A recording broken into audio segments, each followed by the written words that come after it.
arkadaşlar, bu videomda slime yapıyorum. Bildiğimiz bingo. Yani ben bingo ile yapıyorum. Bulaşık deterjanı ve tuzla. İsteyen başka teksturları yapabilir. Ben bingo ile yapacağım. Sunumda falan da güzel slime oluyor. Şimdi hemen yapmaya başlayalım. İlk önce bunu köpürteceğim. Malzemelerimizi sayıyorum. Bulaşık deterjanı, tuz ve karıştırmak için bir gereç araç.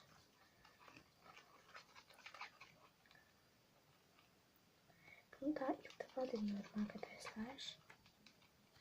Şimdi elime dökeceğim tuzu.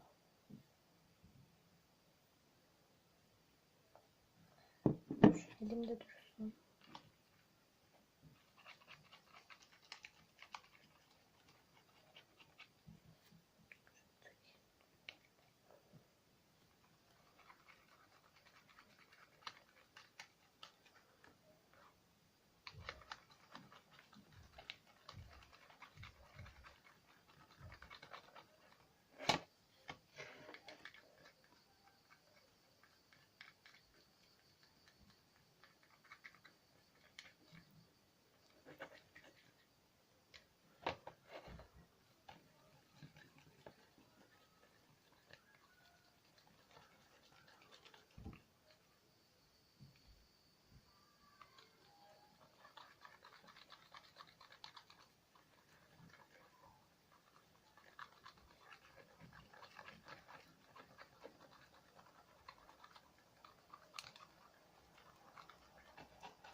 Ben bunu katılaştırıp geliyorum.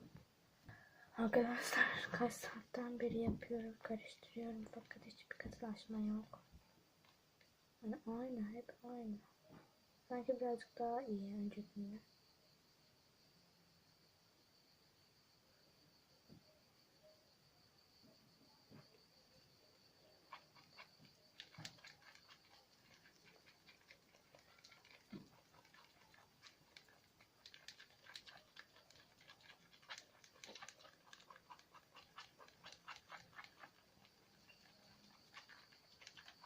Mavi oldu. Çok birazcık daha etkili.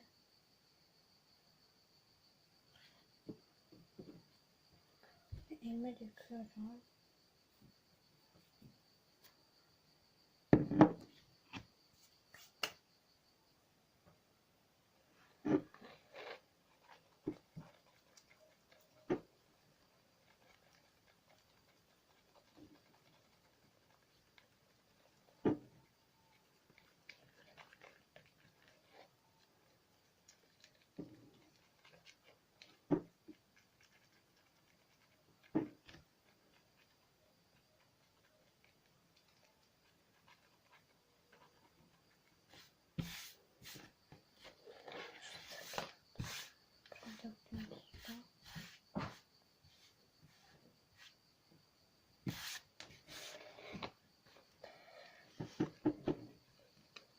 Arkadaşlar ben birazcık daha deneyim. Sonra buzdolabına koyarken size göstereceğim.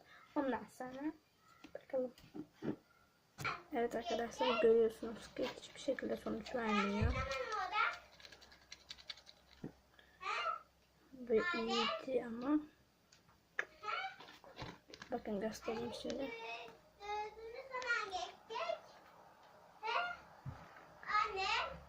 Şöyle. Bayağı sıvılaştı. Bunu buzdolabına koysam da bir şey olmaz. Arkadaşlar kanalıma abone olmayı, like atmayı ve yorum yazmayı unutmayın. Bu slime videom olmadı. Ben de geldim. Bye bye.